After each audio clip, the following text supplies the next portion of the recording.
Hello everyone, and this will be a video tutorial on my top tips for IB economics. As you can see, I got a strong level 7 for IAs, paper 1s, paper 2s, and paper 3s, doing best on my paper 2 and worst on my paper 3, 40 out of 50. Yeah, so I've created introduction of what the syllabus is and which books I use, and the split between, or an introduction between paper 1, paper 2, and paper 3.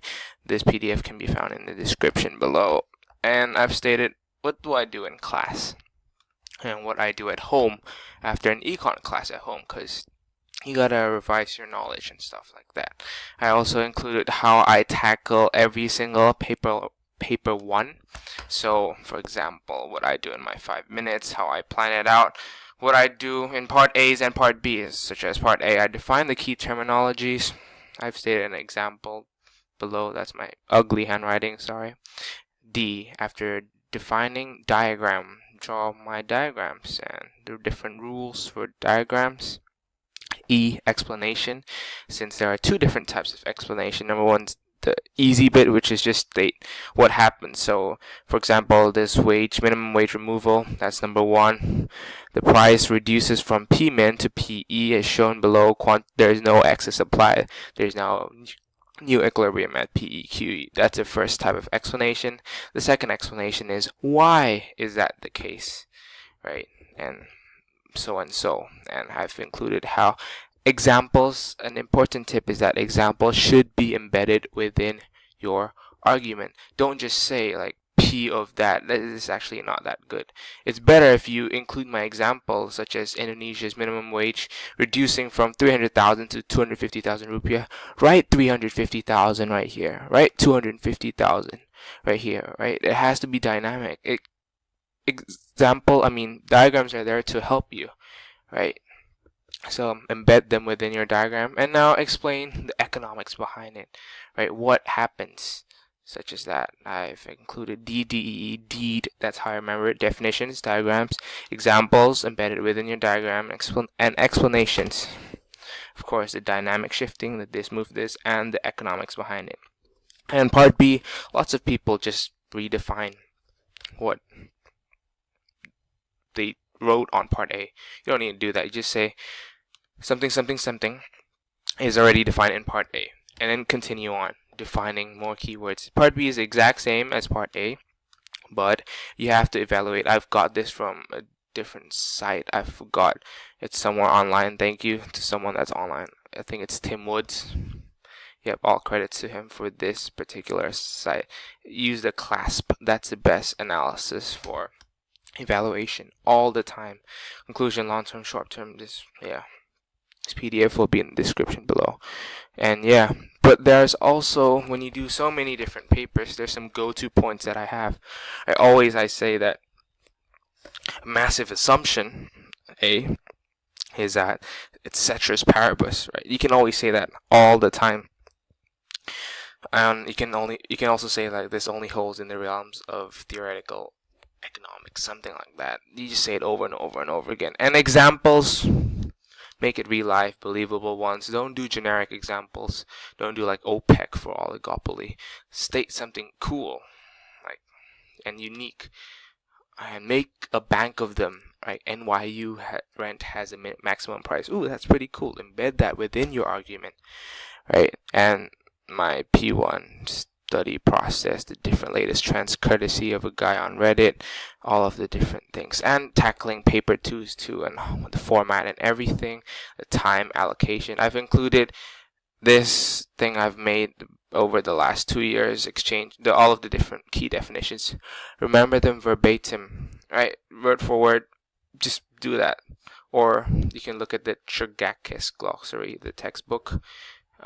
If it's not good enough, I've stated what I have to do, application of theory, as well as the different evaluation, how you get the 8 marks. Treat that 8 mark as if it's a 15-mark essay, but much more simple, and so on. And yeah, tackling paper 3s, they get harder and harder each year. Paper 3s, there's less and less math, more and more explanation and understanding of how things work. Sadly, this is not good for people that like math, like myself, but it just happens. They ask questions again and again, right? Why does a monopoly, or why doesn't, a monopoly produce on the inelastic portion of the demand curve? Right? They say it over and over again, like MC can't be negative and so on. And I've included 8 pages, pretty gold, on how I tackle my. I got 13 out of 14 on all of my I's, and they're very easy to be replicated every single time. So like the first, this is an actual I that I submitted. So the first 25 words state what the article is about. This economic article presents, let's just say, the government injecting money in the economy in order to get out of recession. Something like that. Just state what this article is about. 75 to 100 words. Define the key terms. State injection is meant by blah, blah, blah. And then you can say link it to multiplier effect, which is meant by blah, blah, blah, blah, blah. This affects aggregate demand, which is the total amount of goods and services in an economy. Link it as much as possible. Make it smooth. Right? Make the examiner's job as easy as possible. After that, you state the diagram 1, state the problem, what happened before there was a change. So in my example that I just made up, not this one, the one about government injecting money, you could draw an economy on recession, draw a Keynesian AAS demand curve, it currently at recession, right? And explain what happens. There's 2 different explanations. Number 1, you state what it is. Currently, there is or you can state the neoclassical, but I choose or Keynesian. Just say there's an equilibrium at the horizontal part, the sticky part of the demand curve. This is when that cuts that at APL level, this at this GDP that is produced, something like that. That's the easy bit. That's what happens. And then you have to state, why is it the case? Why is there an equilibrium? There's an equilibrium at any point of the demand curve because it assumes like wage price inflexibility. I forgot all about that. And the labor market performing ineffectively. There's like ineffective use of resources. Why is there state the economics behind it? 2 different things, right? First thing, state the movement. That's the easy bit. The hard bit is state the economics. And then you draw a diagram 2. How's the problem solved?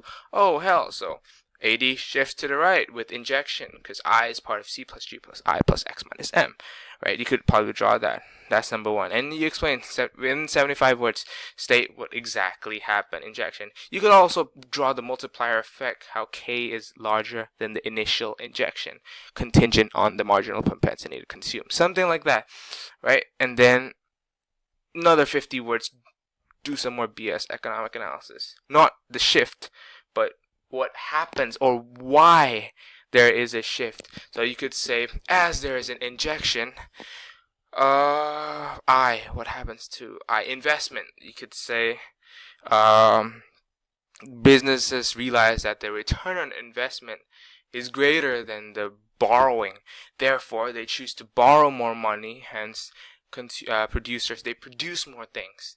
Right? This gets more money out, enhances the circular flow of income. Something like that. Or you could say, for C, money burns a hole in your pocket. That's the saying, right? Or animal spirits. Something about that Keynesian analysis. You state more and more of that. Link all of your economics. Impress the examiner. That's the key thing. So in this particular example, I've stated how UK employment increases, something like that. This is the trade IA that I did. It reduces current account deficit, one of government macroeconomic. That's some BS, but it's true, right?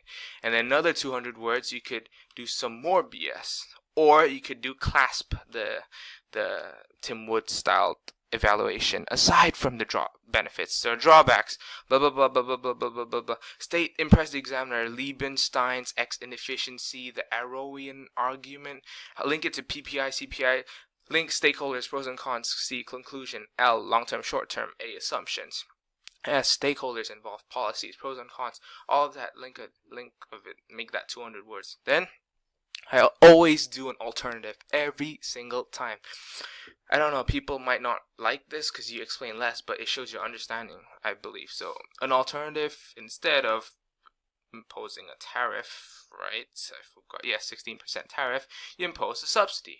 Bam. Subsidy also works. Blah, blah, blah, blah. Just state why it's different to the original. What are the main differences? Keep it to 50, 60 words. Then you do the closing bomb, which is to conclude. Blah, blah, blah, blah, blah, blah, blah, blah, blah, blah, blah. State the problem. On balance, since blah, blah, blah, blah, blah, what has happened, right? UK should, or they should not. So agree or disagree with what UK did, with the problem that has been solved. Like my answer is, blah, blah, blah, blah. However, state one downside. Blah, blah, blah, blah, blah, blah, blah. Thus, choose a final solution and justify it. I say to eliminate downstream job losses, free trade is the optimal decision in the long run. So I disagreed. Yes. Because I said the however something. Pick one side and state why. It's optimal in the long run. Although accepting a hit in structural unemployment, free trade will eventually enhance social surplus, encouraging efficiency and rivalry in the domestic market. Of course, you can go the other way and say, yes, I choose to support tariffs. However, a misallocation, blah, blah, blah, blah, blah, blah, blah, blah, blah. But instead of thus, even though there are something like that, just include some short on the wrong one. Hopefully this PDF will help you. It helped me. It got me that 7. I hopefully wish the best of luck to all the future candidates taking this exam. Thank you for watching, and hopefully this has helped you.